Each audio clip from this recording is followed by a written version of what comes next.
થઈ ગઈ છે તો તે આપણે શેકેલા ચણાના લોટમાં ઉમેરી દઈશું. સરસ રીતે મિક્સ કરી દઈશું.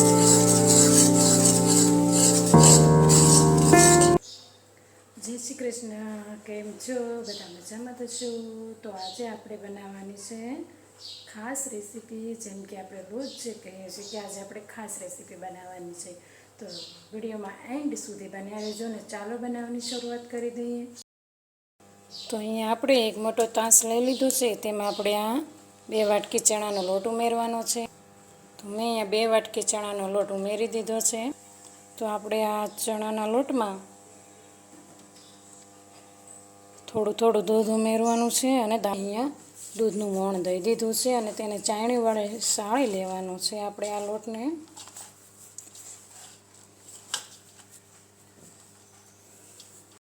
આપણે આ વીંધાવાળી ડીશ લઈ લીધી છે. તમારી પાસે જે સુરમું ચાળવાની ચાયણી આવે તે હોય તો તે પણ લઈ શકો છો. આપણે એક કાટકોટ લઈ લઈશું અને તેમાં આ ડીશ રાખી દઈશું.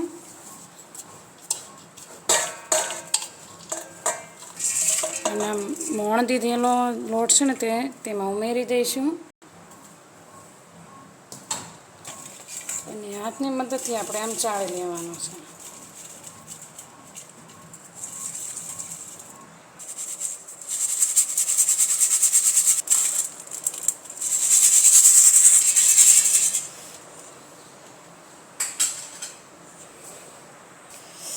તો આપણે સરસ એવો દાણો પાડી લીધો છે. આવી રીતના દાણો પાડીને તમે મોહનથાળ બનાવશો એટલે એકદમ સરસ દાણેદાર મોહનથાળ બનશે. તો ચાલો હવે આપણે આગળની પ્રોસેસ શરૂ કરી દઈએ. તો મેં અહીંયા તપેલી લીધી છે અને તેમાં આપણે આ એક નાની વાટકી ખાંડ ઉમેરી દઈશું અને તેમાં ખાંડ ડૂબે ને તેટલું પાણી લેવાનું છે. ગેસ ચાલુ કરી અને આની ચાયણી થવા મૂકી દઈશું. એક સાઈડ ચાયણી થાય ને તો બીજી સાઈડ આપણે આ 1 વાટકી ઘી છે તે ઉમેરી દઈશું અને તેમાં આપણે આ દાણો પાડેલો લોટ છે ને તે શેકી લેવાનો છે. ગેસ ધીમો રાખવાનો છે આપણે લોટ શેકતી વખતે.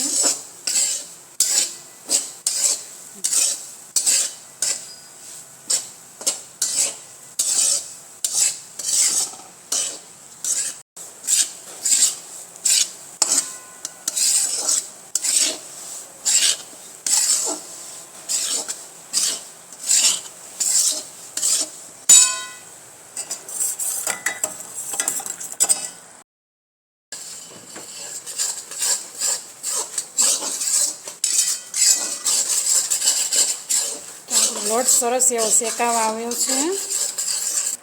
તો બીજી તરફ આપણી ચાયણી થઈ રહી છે તો તેમાં આપણે આ થોડો કલર ઉમેરી દઈશું. સરસ રીતે મિક્સ કરી લઈશું. તો આપણે આ લોટ શેકાઈ ગયો છે તો આપણે ગેસ કરી દઈશું બંધ અને થોડી વાર આવી જ રીતના હલાવતા રહીશું જેથી કરીને વરાળો બહાર નીકળી જાય. હવે આપણે આ ચાયણી તૈયાર થઈ ગઈ છે તો તે આપણે આ શેકેલા ચણાના લોટમાં ઉમેરી દઈશું અને સરસ રીતે મિક્સ કરી લઈશું.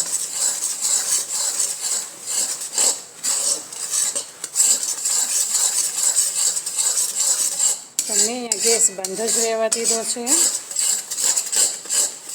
કારણ કે આપણો લોટ સરસ રીતે શેકાઈ ગયો હતો એટલા માટે.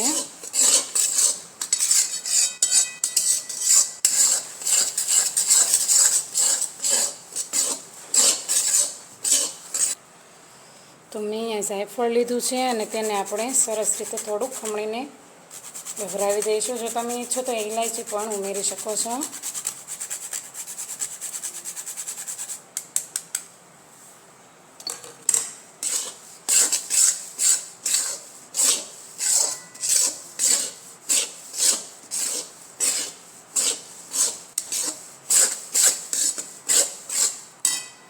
તો હવે આપણે આને એક ડીશમાં ઠારી દઈશું અને મેં ડીશમાં તેલ અગાઉથી જ લગાવી લીધું હતું.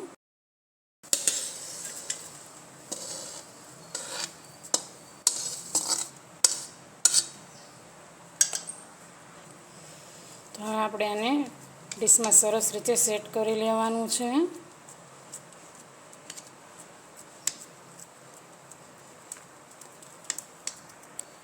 તો મેં અહીંયા ડીશમાં સરસ રીતે સેટ કરી લીધું છે.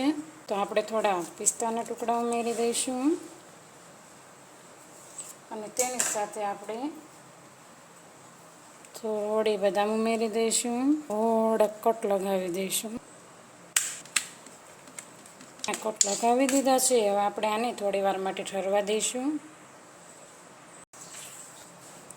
તો તૈયાર છે આપણો દાણેદાર મોહનથાળ.